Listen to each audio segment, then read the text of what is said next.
el gobierno acaba de depositar una ley de modificación presupuestaria, la más agresiva de años.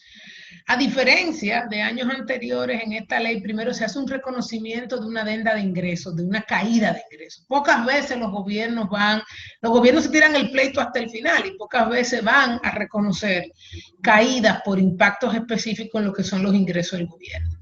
Sí van y entran los ingresos extraordinarios, ¿verdad? Porque esos deben ser asignados a nuevos gastos. Además de eso, la modificación presupuestaria incluye una reestructuración brutal del gasto, de un gasto hacia otro gasto. Pero además toma en cuenta el hecho de que no se puede simplemente disminuir el gasto de capital porque va a ser una herramienta importantísima en la medida de lo posible para incentivar la economía durante el año 2020. En adición, entonces, se reconoce un incremento sustancial del déficit y unas fuentes de financiamiento extraordinaria para este déficit. Cuando tú ves el presupuesto, estamos hablando de pasar quizás de un déficit estimado de 2% de la economía a un déficit del 5% de la economía, tomando en cuenta que además el PIB ya no es el mismo PIB que se estimaba en el presupuesto anterior. Se reconoce una caída de casi 106.000 millones en los ingresos del gobierno, los cuales en parte son compensados por los ingresos que habíamos hablado en programas pasados del IDOPRIL, por algunos aportes que han hecho el FONPER, etcétera, que se le hizo al Estado y con eso obviamente mitiga parte y termina con unos 77.000 millones. Yo particularmente creo que va a haber una segunda vuelta de esto, porque creo que el impacto en los ingresos va a ser mucho mayor de ahí.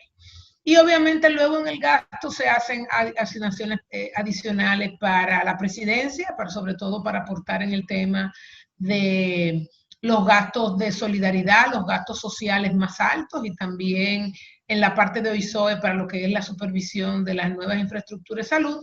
En el gasto de salud, evidentemente, hay un incremento en el gasto de salud y un incremento a la Junta Central Electoral.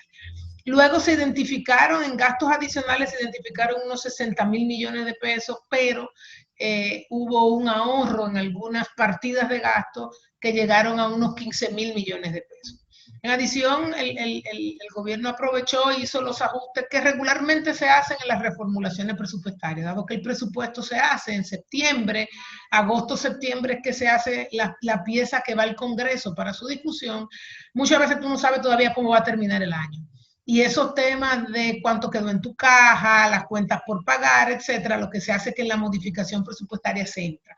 Y esta modificación, eso, reconoce cuánto fue el excedente de efectivo que queda a final de año en las cuentas del gobierno para poder utilizar ese excedente luego en lo que es los pagos de deuda, que muchas veces, por ejemplo, el tema de cuentas por pagar, que se hace una estimación preliminar cuando se envía el presupuesto, pero tú tienes el gasto final real y efectivamente al cierre del año. Y tú regularmente en la reformulación ajusta esta parte. Toda la transacción con las sedes, digamos, que se hizo a final del año pasado, se hizo totalmente al final. Esto también tiene que ir a reconocerse.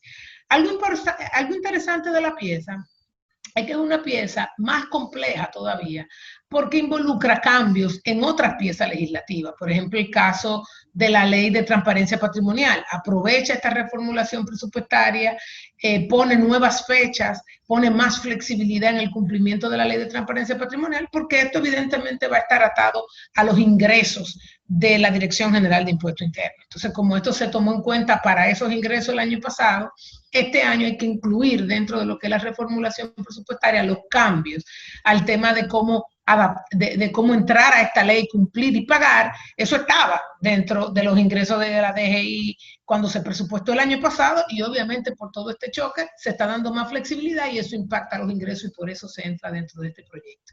Este proyecto considera además, Andy, varios elementos. Uno es el tema de que aumenta obviamente en el corto plazo la capacidad de las sedes a asumir endeudamiento de corto plazo, pero también le da unas flexibilidades a las autoridades debido a la complejidad de todo este sistema. De decir, mira, mientras yo no aumente el nivel de la deuda, el nivel del déficit, permíteme hacer ciertos ajustes que se me van a ir mostrando en el periodo. Y habla por primera vez de un fondo para el apoyo a las micro y pequeñas empresas, algo que se ha estado hablando, Andy, un fondo que lo que busca en el fondo es apoyar al sector financiero a que pueda, digamos, seguir con un buen nivel de agresividad en términos de las carteras. Sabemos que este escenario crea mucho más riesgo para la banca y dada la regulación actual, pues la banca tiene su limitación en términos de qué tanto riesgo puede asumir para mantener ciertos indicadores de calidad que le garantiza, obviamente, a los ahorrantes que que tiene su dinero en instituciones de calidad y solvencia. ¿Qué es lo que hace el gobierno? Regularmente en situaciones como esta, los gobiernos crean estos fondos de garantía, donde dicen, mira, sabemos que esto es un choque crossover y para que pueda la banca seguir asumiendo un compromiso, pues se hacen fondos, con fondos del Estado, que le dicen, mira, algunas de las pérdidas de carteras muy específicas que queremos seguir apoyando, vamos a distribuir esto. Es muy tímido, simplemente en esta pieza se introdujo unos 5.000 millones de pesos que va a comenzar a operar a medida que se materialicen pérdidas en la banca y que la banca entonces pueda ir a demostrar y este fondo puede emitir deuda, que no hay ingreso del gobierno, pero puede emitir deuda para poder apoyar a estas instituciones. A ver, 5.000 millones de pesos es prácticamente nada, pero yo creo, Andy, que la pieza lo que quiso fue mostrar un compromiso en ese sentido, porque es tan grande todo el otro cambio, que en este momento habría que centrarse en los cambios presupuestarios y en los cambios de las iniciativas del gobierno, porque este deterioro de cartera va a venir un poquito más adelante. Y además, quizás se necesita más descripción de cómo va a operar ese fondo, cómo todo eso que hoy en día todavía no se tiene. Pero eso le da tiempo en otra rueda presupuestaria y ya también para el año 2021 tener una estrategia más estrecha y digo más específica sobre las operaciones de este tipo de apoyo y que entonces pueda ir al Congreso una pieza particular. A mí particularmente creo que es una pieza que puede tener un efecto positivo, sobre todo en esos segmentos de MIPYME, pero se debe estipular muy bien los límites del gobierno, las condiciones, para que esto opere de manera transparente y buena. Y luego de todo esto, Andy, tengamos un buen resultado de ese fondo, porque en el futuro podamos volver a algo así si dentro de 10 o 15 años nosotros volvemos a pasar una situación así. Algo importante de la pieza, Andy, es que deje ese espacio para la inversión pública. Yo creo que va a ser súper necesario, Andy, contar con un Estado que cuente con los recursos para apoyar, como digo yo, para que financie el crecimiento futuro de la economía. No podemos destruir capital, porque es mucho más difícil cuando tú dejas de crecer por baja utilización del capital. Eso es una cosa. Cuando tu crecimiento por destrucción de capital, porque hay que desmantelar empresas o desmantelar restaurantes o desmantelar, pues hay que comenzar y el rebote, o sea, el retome, toma más tiempo y es más duro. Entonces yo creo que la pieza, como tú dices, en términos generales, para hacer la primera pieza es una pieza que hay que aprobar, que va a apoyar a cualquier gobierno y que debería hacerse, digamos, más temprano que tarde porque ya tenemos que seguir con el cuidado que sea necesario. El presupuesto fue promulgado por el presidente. El presidente Medina promulgó el presupuesto complementario. Yo tengo la impresión de que vendrá otro más adelante. Entonces hay un reto, o sea, preparar otro para poder terminar el año, dependiendo de cómo evolucionemos, y al mismo tiempo sentarse a ver de cara al 21 cuál va a ser el presupuesto, teniendo en cuenta varios escenarios. Tiene que ser un presupuesto que se apruebe con cierta flexibilidad para el gobierno que sea. ¿Por qué? Porque no debemos estar continuamente yendo. O sea, vamos a darle margen a la administración que surja a partir del 16 de agosto para que pueda manejar esta situación, teniendo en cuenta de que para reactivar la economía, tú vas a necesitar, o sea, un boom de inversiones públicas, un boom de alianzas público-privadas. Las dos van a requerir de recursos que puedan crear retroalimentación en otros sectores de la economía y a su vez entonces recuperar la confianza, que los espíritus animales comiencen a salir de nuevo, que las empresas comiencen a crecer.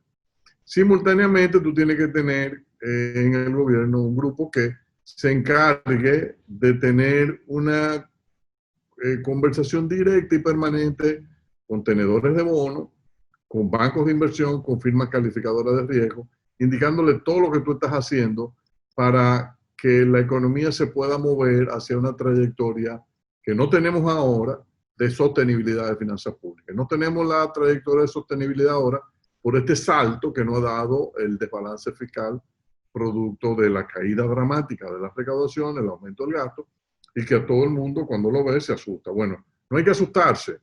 En vez de preocuparse, lo importante es que la administración que sea se ocupe de enfrentar esto. Entonces, ahí es que vamos a tener que ver, ya de cara al 21, que estamos asumiendo que la economía comienza a repuntar y a crecer de nuevo, bueno, ¿cuál es la arquitectura tributaria que nosotros vamos a implantar en República Dominicana para que el Estado pueda ir aumentando sus ingresos de una manera sencilla, transparente, pero sobre todo suficiente? Porque esa película que pintemos y que proyectemos sobre cómo va a ir cambiando el aparato fiscal del gobierno, tanto por el gasto como por el ingreso, es lo que puede comprarnos en los mercados globales de capital el, ¿cómo se dice? Como el waiver, como el grado de libertad adicional para que ellos digan, nosotros pensamos que Dominicana es un país con futuro, fíjate que enfrentaron esta crisis y ya se están preparando para hacer algo que venían posponiendo de hace tiempo, que es una reforma fiscal integral. Una reforma fiscal integral que debe comenzar, sin lugar a duda, con una racionalización del gasto público. Eso es un tema que lo hemos hablado desde hace tiempo, la necesaria reingeniería que hay que hacer en el gasto público, de examinar qué es lo que tenemos hoy, cómo estamos gastando, cuáles gastos estamos realizando que podemos determinar que hay duplicidades, que hay overlapping, o sea, que una institución y otra están haciendo lo mismo. ¿Cuáles entidades que hoy tenemos y nos cuestan dinero son estrictamente necesarias de cara a la Estrategia Nacional de Desarrollo que el país ha adoptado? O sea, yo creo que aquí, hasta cierto punto, el COVID-19 nos ha representado costos muy altos y nos ha generado una crisis muy grande.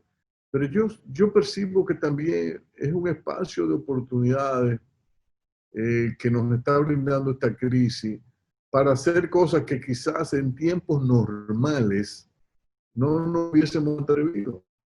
Yo creo que nosotros tenemos que examinar el esqueleto del Estado Dominicano y definir qué es lo que queremos, qué no queremos, cuál es el tamaño, cuáles son los músculos que queremos que tenga ese cuerpo. Son necesarios tantos ministerios, son necesarios tantos institutos. Hacer realmente un balance y todo lo que no sea necesario y cuya liberación de recursos pueda ser utilizada de manera beneficio-costo más productivo para la nación y para el país. Eso no debería estar ni sujeto a discusión y que el Congreso lo que tenga que aprobar de fusionamiento, eliminación, cierre, clausura de entidades que hoy día muchos lo vemos como despilfarro de recursos públicos innecesarios. Bueno, porque lo eliminemos. Muchas tareas que pueden hacer algunos ministerios y le están haciendo algunos institutos, bueno, pues vamos a ahorrarnos recursos ahí. Entonces, yo creo que si tú motivas y tus primeras acciones se orientan a una racionalización inteligente del gasto público, mientras les crea espacio para en el interín utilizar parte de esos recursos liberados en dar apoyo a los más afectados por la crisis. Y te preparas entonces para decir, bueno, ya mirando al 21, que voy a tener una economía en crecimiento, ¿cómo yo quiero cobrar los impuestos? ¿Quiénes deben pagar los impuestos? Debemos tener esta geografía fiscal, dos geografías fiscales totalmente diferentes en un mismo país, o sea, una geografía fiscal de tributación y una geografía fiscal de exención. Entonces, ¿con qué yo me siento bien? O sea, es razonable que tengamos una parte importante de la economía que opera en una especie de paraíso fiscal y tenemos otra parte de la economía que opera con una altísima tasa consolidada de tributación. Yo pienso que son de los temas que hay que poner sobre la mesa, de cuáles incentivos fiscales son estrictamente necesarios y hay que seguir manteniendo y hay que defender, y cuáles en el ámbito de este espíritu de solidaridad, de buena voluntad y de cooperación deben ser gradualmente desfasados y para que sectores que pueden contribuir lo vayan haciendo poco a poco de cara a fortalecer las finanzas públicas.